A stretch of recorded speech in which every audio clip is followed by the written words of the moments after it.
Tiempo de noticias económicas. ¿Cómo le va? Bienvenido. Vamos a mostrar titulares.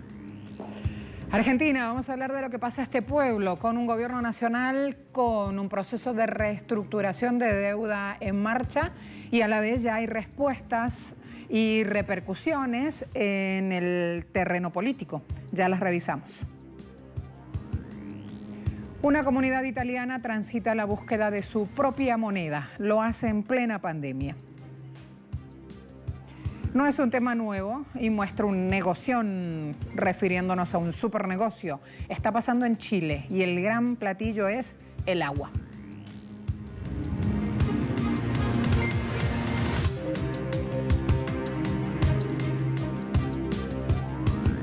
Vamos a ver de inmediato lo que ocurre en Argentina. La Unión Industrial Argentina, tras la reunión de su junta directiva, emitió un comunicado donde manifiesta su apoyo a la estrategia de canje de la deuda y pondera la necesidad de una pronta resolución del problema.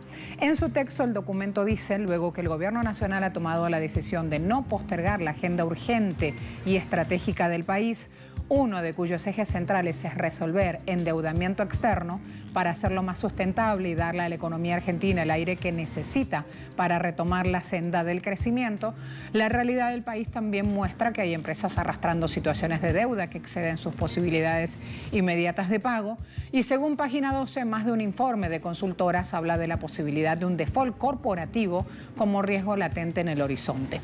Así es como se entiende este pronunciamiento de la Unión Industrial Argentina, cuando hablan entonces de la posibilidad de un default soberano, es decir, del Estado, hablan de que se enturbiaría el de por sí oscuro panorama del Frente Empresario Nacional. El Ministerio de Economía tiene previsto iniciar en los próximos días una ronda de teleconferencias, se llama roadshows, para conectarse directamente con representantes de los fondos acreedores e iniciar un intercambio de opiniones sobre la propuesta que formalizó la semana pasada. Siguiente instrucción se daría el viernes 8, cuando cierre formalmente la recepción de adhesiones. Hoy todos apuntan a ver qué sucederá el próximo 22 de mayo, cuando se cumpla un mes del vencimiento de pago de intereses en dólares, que el gobierno argentino no pagó y que si se mantiene en esa posición y no hay previamente acuerdo de postergación de plazos, lo llevaría a caer formalmente en default. Fíjense ahora cómo en Ecuador una comunidad se gana la vida gracias a los ingresos que les genera el chocolate y lo llaman comercio justo. Más de 150 familias en la Amazonía viven de la producción de este insumo orgánico. 4 toneladas al año es lo que genera. Hay un cambio de consumidor en todo el mundo y esto implica que los amantes del chocolate buscan un producto que sea bueno para los agricultores, para la sociedad y para la propia salud. El testimonio de uno de los habitantes indica que el mantenimiento de estas granjas se hace manualmente, no usan ningún tipo de compuesto químico, por eso hablan de chocolate orgánico. En los últimos años, Ecuador ha incursionado en la producción de chocolates finos a pequeña, mediana y gran escala. Miren cómo en plena pandemia se abren ventanas específicas, nichos de producción muy especializados y que dan justamente la posibilidad de una exportación segura al país. La gente está dejando cada vez más la leche, está dejando, quiere lo más saludable, quiere lo orgánico, está buscando, como te dije, salud, algo rico, sustentabilidad, algo que haga justicia, comercio directo, comercio justo. La gente quiere ser parte de un movimiento de mejora. Creo que estamos llegando a un periodo de conciencia donde todos estamos buscando productos que realmente sean buenos para el agricultor, para la sociedad, para tu salud, para tus hijos. En Guatemala pasan los días y lamentablemente la asistencia económica ofrecida en medio de la pandemia se estructura lentamente, entre otras razones por la falta de coordinación que hay entre gobiernos locales y el Ejecutivo Nacional. Dos poderes con cierta autonomía que interponen criterios políticos a los criterios humanitarios. 99,9% de las bolsas de alimentos se han repartido en la zona metropolitana y a pesar de que se llegó a la ejecución de la mitad de ese proyecto, de 200.000 cajas, vecinos denuncian públicamente públicamente que no han recibido el apoyo gubernamental.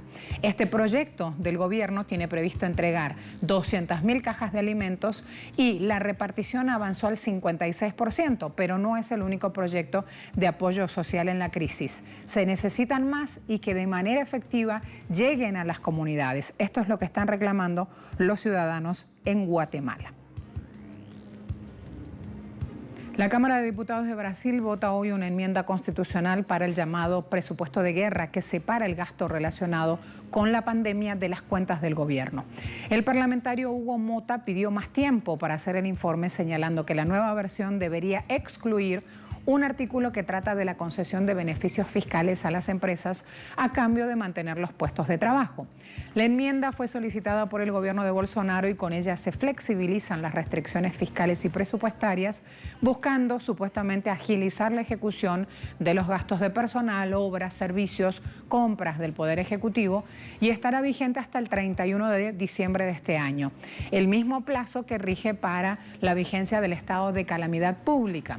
De igual forma, PEC autoriza al Banco Central a comprar y vender derechos de crédito y valores privados en mercados secundarios, y el propósito de toda esta presentación es permitir a la financiera equilibrar el mercado. Hay un texto que dispone que cada 45 días el Banco Central tiene que informar virtualmente al Congreso sobre la compra y venta de valores públicos y privados durante el periodo de calamidad pública. Una medida también establece que el gobierno se pronunciará sobre la pertinencia temática y la urgencia de los créditos extraordinarios en un plazo de 15 días hábiles a partir de la edición de la medida provisional. Una medida y una discusión que levanta temperatura política y por ende económica en suelo brasileño. Lo que pasa en Italia, a la vuelta de la pausa.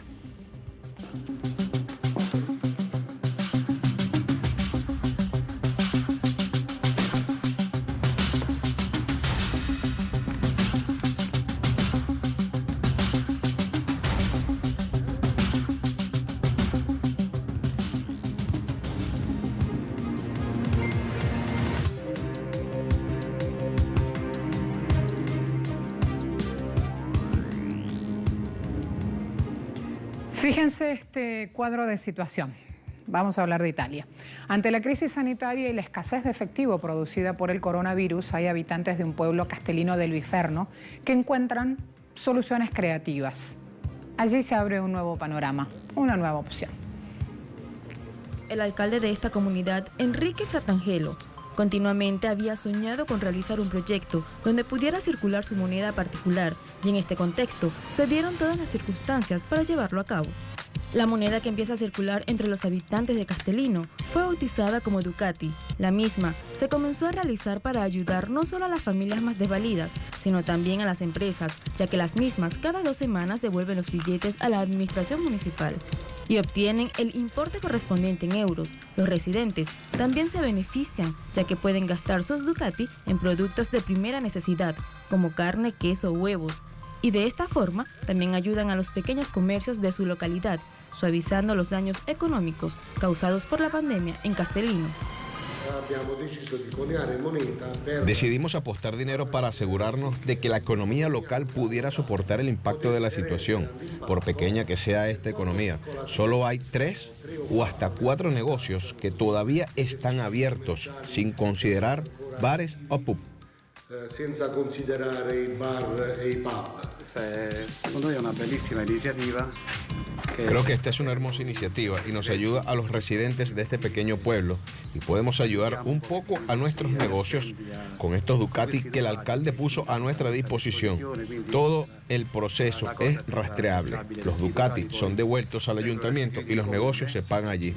Podemos comprar para las necesidades básicas. Facciamo spesa alimentare, prima necessità, quindi participamos y colaboramos con la ciudad en lo que respecta al Ducati, porque ayuda tanto a las personas como a las empresas. Fue una iniciativa muy agradable que nos ha ayudado a todos.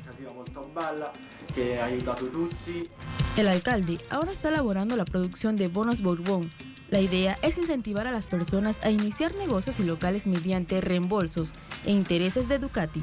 Cualquiera que desee realizar una actividad económica puede solicitar un anticipo y la ciudad reembolsaría a los dueños del negocio la cantidad de intereses pagados del banco en Ducati, moneda que solo se puede gastar en la ciudad. Emocionado por el proyecto y el futuro del dinero, Enrico piensa que esto solo es el comienzo de su moneda local casera.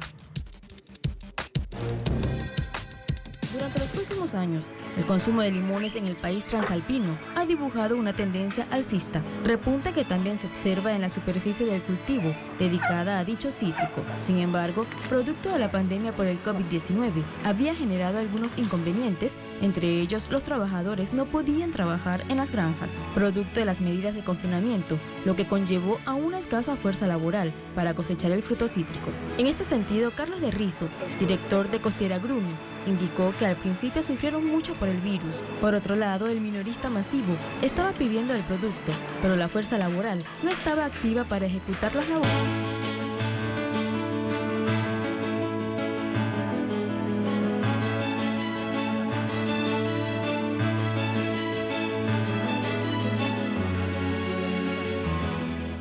Dejamos Italia y nos vamos a ver este panorama en China. La nación redujo impuestos y tarifas primer trimestre de este año buscando apoyar a sus empresas.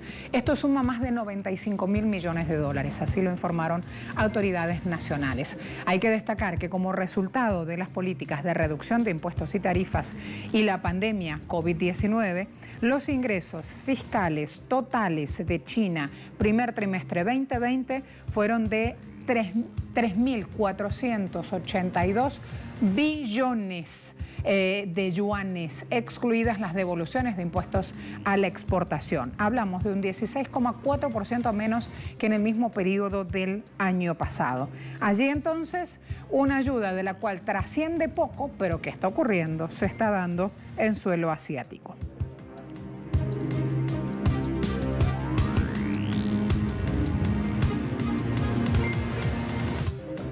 Fíjense que en el sector energético vamos a hablar del Líbano porque se comprobó la presencia de gas en profundidades marinas. Por lo tanto, ya se preparan las autoridades para sacar al país de la dependencia energética. El ministro de Energía y Agua explicó que resultados preliminares de perforación en el bloque 4 dan cuenta de posibilidades de combustible a varias profundidades. Gajar, el ministro, explicó que se logró uno de los objetivos principales, determinar la naturaleza de las capas geológicas de esta cuenca ubicada entre Chipre e Israel. Contienen gas. Para las tareas de prospección, el Líbano contrató a un consorcio internacional formado por Total, francesa, Eni, italiana y Novatek, rusa. En relación con el bloque 9, el ministro anunció que se comenzará a explorar, después de concluir los análisis de la primera operación, ese segmento de la plataforma marítima colinda con la zona exclusiva económica de Israel, cuyo régimen sionista reclama una porción de unos 850 kilómetros cuadrados. Estados Unidos hace funciones de intermediario entre ambas partes, así que presten atención allí entonces cuál será la decisión final sobre este punto. Revisamos indicadores petroleros a esta hora. Brent en pantalla, operando a $21,32 el barril, subiendo 4,36%.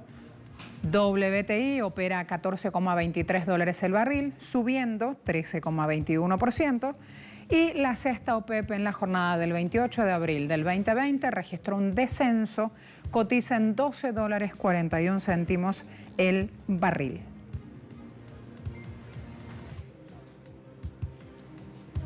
A la vuelta de la pausa vamos a plantearles la disputa por el agua en Chile. Aquí, en suelo americano, está pasando esto. Ya les cuento más. Seguimos. Porque estamos fuera.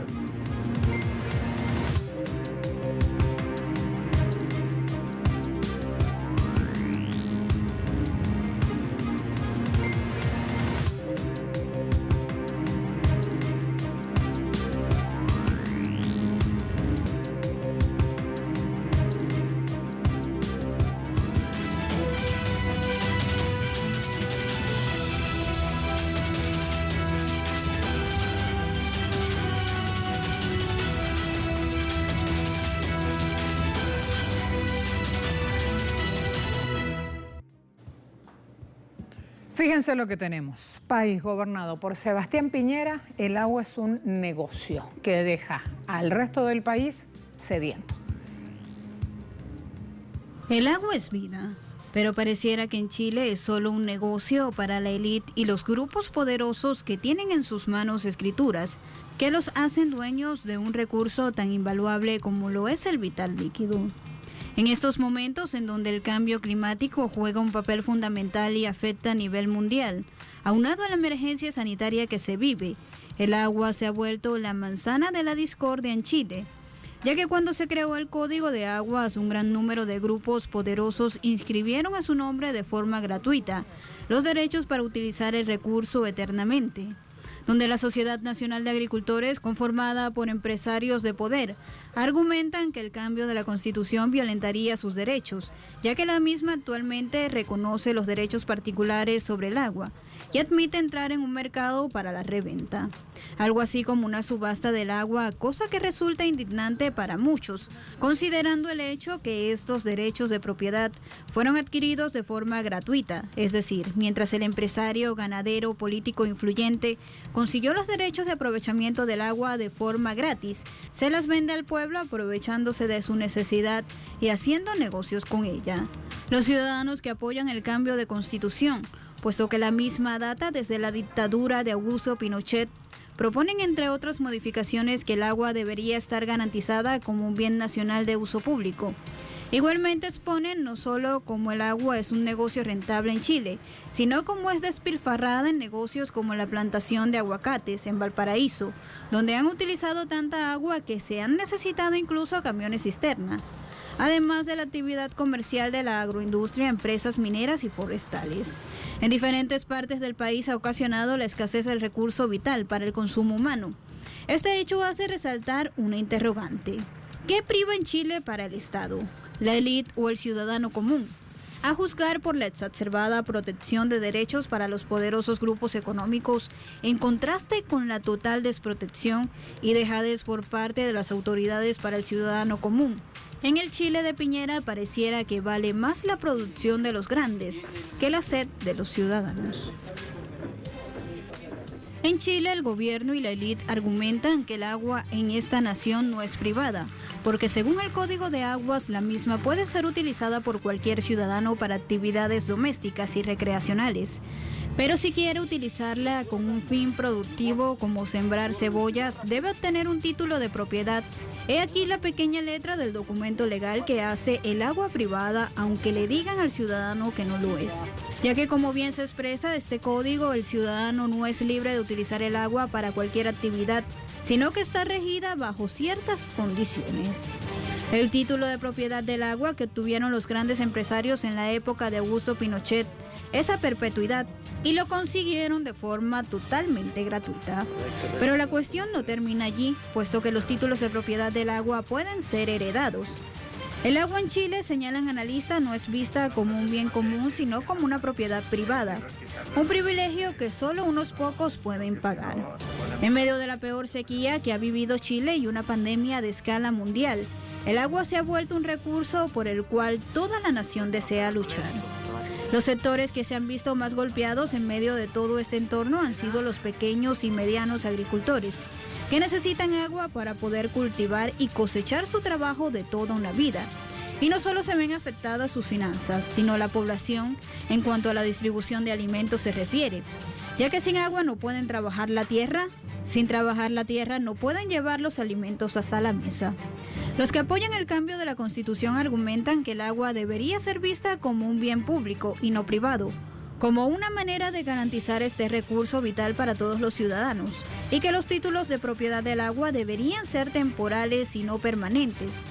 Una puja difícil, puesto que el agua se ha convertido en un negocio muy rentable en un país gobernado por políticos que han demostrado que valen más los negocios que los derechos de la ciudadanía. Las autoras del libro El negocio del agua pusieron en el tapete una realidad. Los grandes grupos políticos son los que tienen el mayor acceso al agua. Hablamos de Chile específicamente. Durante el trabajo de investigación de Tania Tamayo y Alejandra Carmona descubrieron que uno de los que posee actualmente título de propiedad de aprovechamiento del agua es Antonio Walker, que es el actual ministro de Agricultura y empresario agroindustrial. Al cuestionársele al ministro sobre este particular, dijo que no tenía ningún conflicto de interés, ya que la única razón para tener un conflicto sería que utilizar esa agua sin tener derecho.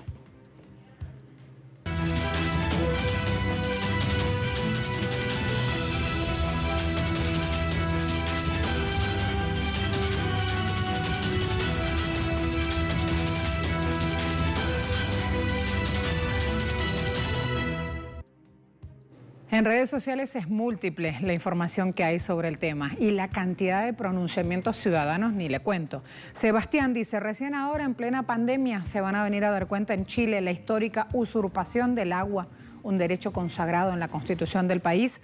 ¿Cuándo vamos a garantizar agua a comunidades rurales y campamentos? Y él lo sitúa en 2 millones de compatriotas. Así están las cosas. Hasta aquí este espacio de análisis. Gracias por acompañarnos. Será hasta la próxima.